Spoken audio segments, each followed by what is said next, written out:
Hello friends, आप सभी का मेरे चैनल द घुमक्कड़ 20 पर फिर से स्वागत है। आज मैं आपको ले चल रहा हूं अंडमान की एक खूबसूरत यात्रा पर, जो कि मेरा पहला एलटीसी ट्रिप भी है और ये मेरा पहला एक्सपीरियंस भी है किसी भी ब्लॉग का। अंडमान का ये सफ़र हमारा शुरू होता है दिल्ली के इंदिरा गांधी नेशनल एयरपोर्ट से, जहाँ से हमारी कनेक्टिंग फ़्लाइट थी अंडमान के लिए। यहाँ से हम पहले कलकत्ता जाएंगे, वहाँ ओवरनाइट स्टे होगा हमारा और उसके बाद हम सुबह की अर्ली मॉर्निंग फ़्लाइट पकड़ के पोर्ट ब्लेयर जाएंगे। अंडमान दौरे की योजना बनाते वक्त पहला सवाल यही उठता है कि अंडमान कैसे पहुँचे।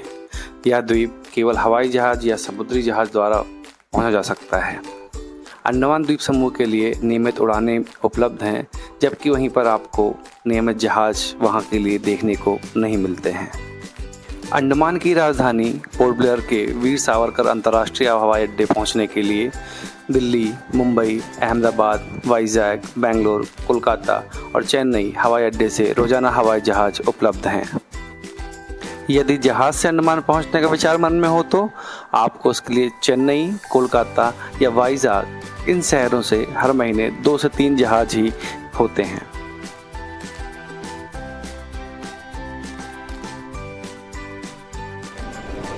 और ये हम लोग सारी चेकिंग्स वगैरह के बाद में आगे बढ़ चुके हैं। नरेंद्र सर यहाँ पे लीड करते हुए और ये लोग कुछ पीछे रह गए हैं। ये पीछे रहने वाले लोग पीछे ही रहेंगे, पीछे पीछे आते हैं, कभी आगे नहीं आते ये। और ये मुंह छुपा के आगे जाते हुए धीरे से।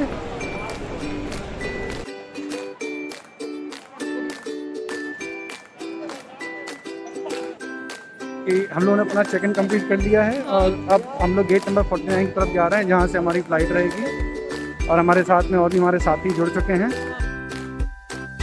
मेरे साथ इस यात्रा पर मेरे कुछ और साथी भी थे। हमारी फ़्लाइट रात को 9 बजे दिल्ली से कोलकाता के लिए थी और फिर वहाँ पर हमारा नाइट स्टे था और अगले दिन सुबह की कनेक्टिंग फ़्लाइट पोर्ट ब्लेयर के लिए थी। पोर्ट ब्लेयर पहुँचने के लिए आपके पास में हवाई यात्रा के 2 ऑप्शन हैं। या तो आप वाया कोलकाता जा सकते हैं या तो आप वाया चेन्नई जा सकते हैं, क्योंकि कनेक्टिंग फ़्लाइट्स डायरेक्ट फ़्लाइट से काफ़ी सस्ती होती हैं। न्यू दिल्ली से पोर्ट ब्लेयर की डायरेक्ट फ़्लाइट आपको 18 से 20 हज़ार रुपये की पड़ती है। वहीं पर कनेक्टिंग फ़्लाइट्स आपको पर व्यक्ति 8 से 12 हज़ार की ही मिल जाती हैं।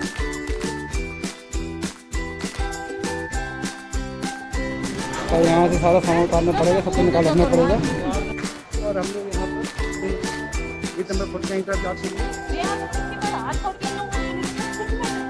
ये वो बच्ची है जो अभी गुम गई थी, अब मिल गई। ये शक्ल देख लो इसकी अच्छी। और ये दिनेश भाई और हम यात्रा शुरू कर चुके हैं।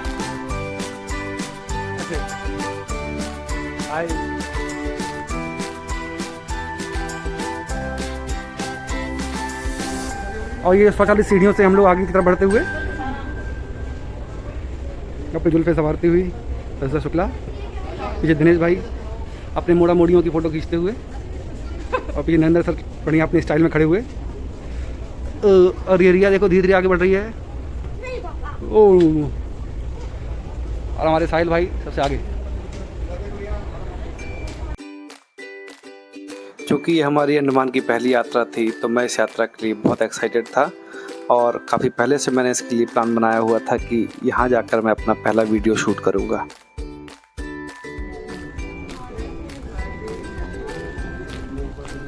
और ये हमारे लेट लतीफ़ आदमी आ चुके हैं बड़ी मुश्किल से। हमारी फ़्लाइट का भी वक्त था तो हम लोगों ने कुछ पिक्स वगैरह वहाँ पर खिंचवाई साथ में, कि जिससे कि हम अपनी यादों को सजो कर रख सकें। और यहाँ पर फ़्लाइट में जाने की तैयारी हो गई है, एक एक करके सब जा रहे हैं। और ये हमारे साथी लोग सब, ये जो पीछे छूट गए थे साथी, ये समय पे पहुँच चुके हैं। और ये भाभी जी भी टाइम पे हैं। हेलो गाइस, ये वो लड़का जो गिरा था जिसकी वजह से ये भाई साहब लेट हो गए थे। ये पूरा अपना एक्सरे करा के सीटी स्कैन करवा के यहाँ पहुँचे हैं। बहुत ही मजबूत बालक है। देखो लैम्बोर्गिनी से आए हैं। भाई घना परेशान किया आज। यो भाई घना परेशानी का सामना कर करके आया आज, और यहाँ भी आके परेशानी। आज हाँ, इनके अंदर ATSDB की आत्मा घुस गई थी, जो कि बाहर निकल ही ना रही थी, दिल्ली छोड़ने का मौका नहीं दे रही थी। और हम लोग फिर से आ गए लॉबी में। यहाँ से हम सीधे फ्लाइट के अंदर जाएंगे। यस, ये हमारी फ्लाइट खड़ी है, आप देख सकते हैं।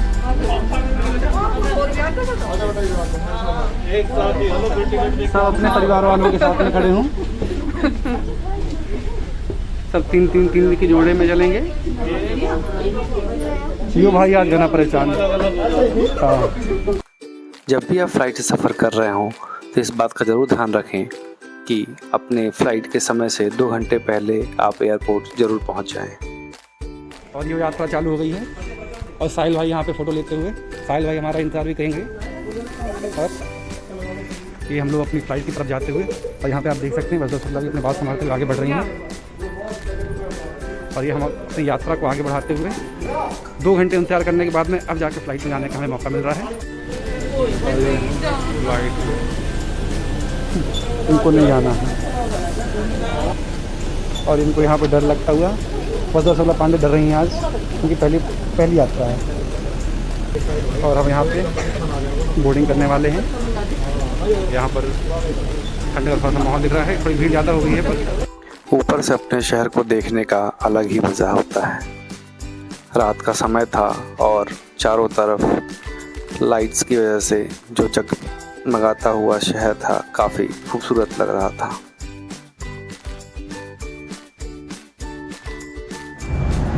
फ्लाइट का खाना हमारी उम्मीदों से कहीं ज़्यादा बेकार था, जिसे खाने का मन तो नहीं कर रहा था, पर फिर भी हमको खाना पड़ा।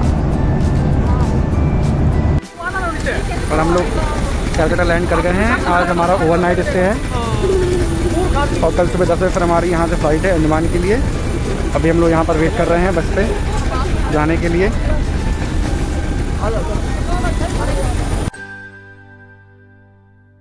जहाँ दिल्ली में बहुत ठंड थी, वहीं कोलकाता का मौसम उसका पूरा ही अपोजिट था।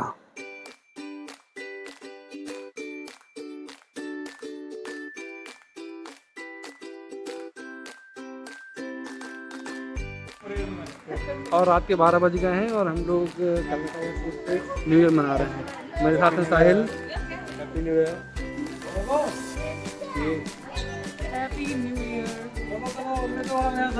और ये आज हैप्पी न्यू ईयर का लोग साथ में यहाँ पे कलकत्ता एयरपोर्ट पे हैं। हैप्पी न्यू ईयर बोलो। Happy new year.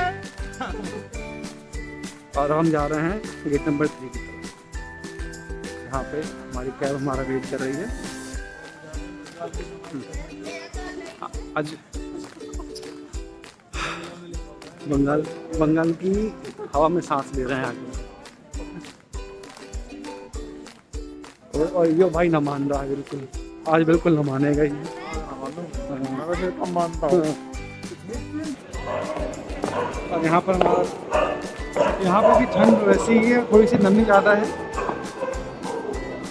तो काफ़ी ज़्यादा हो रहा है यहाँ पर। 1 नंबर वो है, और 1 नंबर 3 की ओर हम लोग जा रहे हैं। पहुंचते ही होते हैं हमको शंकर जी के दर्शन, और हमारा जो होटल था बिल्कुल एयरपोर्ट के नज़दीक ही था, जिससे कि सुबह हमें अपनी फ़्लाइट पकड़ने में कोई दिक्कत ना हो। मुश्किल से 5 से 10 मिनट का रास्ता था, और यहाँ पर हमने अपने होटल में जाने के बाद में कुछ खाने के लिए मंगाया, क्योंकि भूख लगी हुई थी, और उसके बाद में आराम किया। सुबह 7 बजे के आसपास हम लोग एयरपोर्ट के लिए निकल गए थे, क्योंकि हमारी फ़्लाइट वहाँ से 9 बजे की थी, और 2 घंटे पहले वहाँ पर पहुँचना आवश्यक होता है।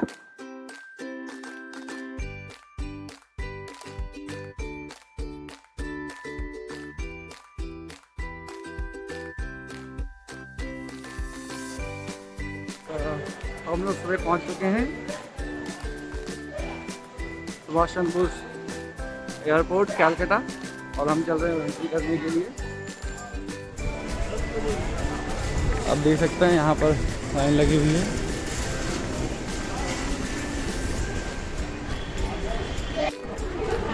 देख सकते हैं यहाँ पे काफ़ी अच्छी चेकिंग हो रही है। थोड़ा सा सोशल डिस्टेंसिंग का कमी दिखाई दे रही है, पर फिर भी लोगों ने फिजिकल डिस्टेंस बना रखा है। और यहाँ पर तो बातें ख़त्म नहीं हो रही, बहुत लंबी बातें चलती हुई यहाँ पर सबकी। ये है हमारे छोटे स्टार संकल्प जी, बहुत ही है। और हम लोग एंट्री कर चुके हैं यहाँ पे नेताजी सुभाष चंद्र बोस एयरपोर्ट में। आप देख सकते हैं काफ़ी सुंदर जगह है, काफ़ी साफ़ सुथरी और काफ़ी स्पेशियस। कहा जाता है ये इंडिया के one of the best and one of the biggest airport में से एक है। और हमारे साथ में ये एंट्री कर चुके हैं संकल्प भाई, मम्मी का पर्स उठाए हुए। पहले इनके पापा की जिम्मेदारी थी पर्स उठाने की, अब संकल्प ने उठा ली जिम्मेदारी मम्मी का पर्स उठाने की। बहुत भारी भरकम सामान रखा हुआ है इसमें। संकल्प जी आपके पर्स में क्या है? इसमें क्या है? 2 सैंडविच है। और इस वाले बैग में क्या है? 2 सैंडविच। आज कितने सैंडविच गए इसमें संकल्प? 2 सैंडविच। और इसके और अंदर क्या गया है आज इसमें?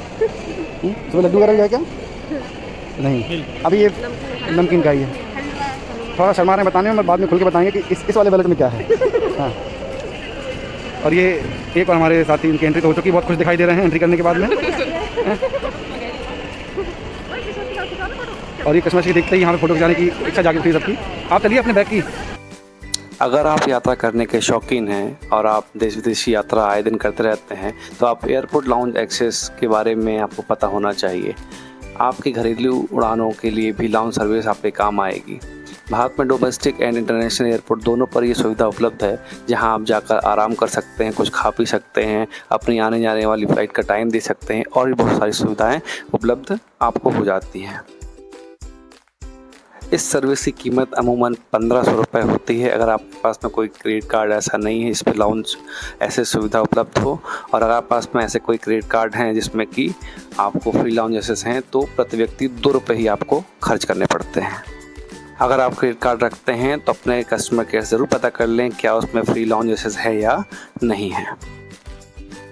लाउंज में हम लोग ऐसे खो गए कि हमारे नाम वहाँ पे अनाउंस किए जा रहे थे, क्योंकि हमारी फ़्लाइट बोर्डिंग टाइम हो गया था और हम लोग वहीं पर बैठे हुए थे। क्योंकि ये वो पास में ही था तो हम लोग वहाँ से भागते हुए अपनी फ़्लाइट को पहुँच गए। कलकत्ता से पोर्ट ब्लेयर का सफ़र लगभग 1 घंटे 30 मिनट का था।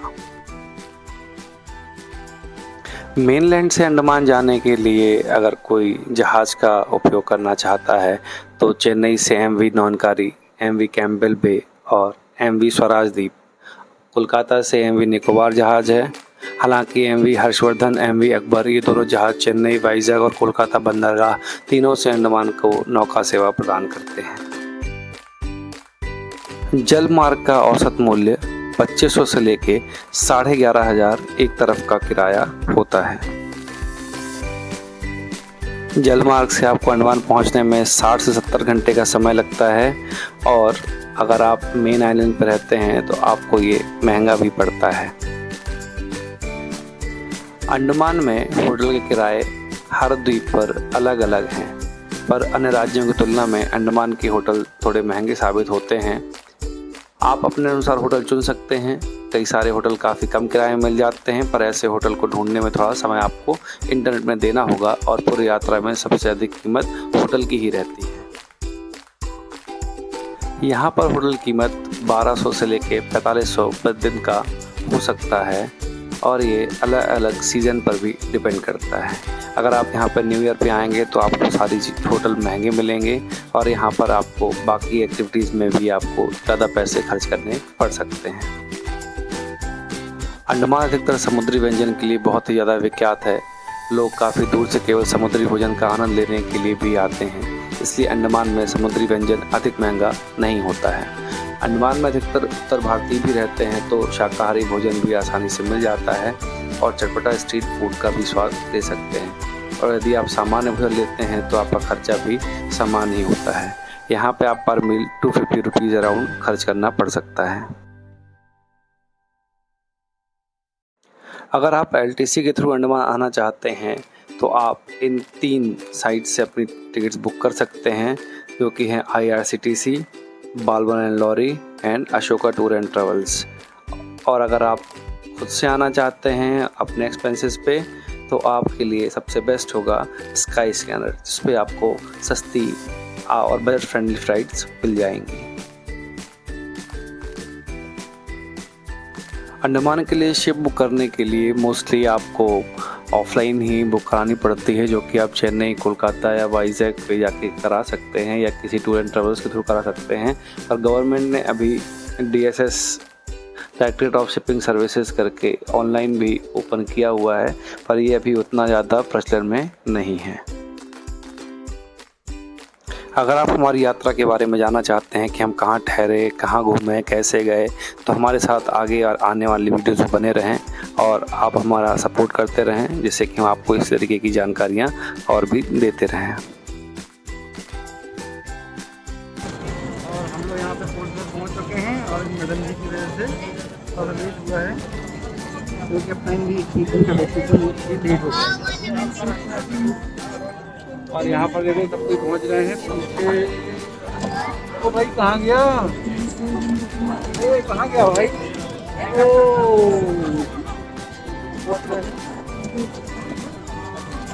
तो ये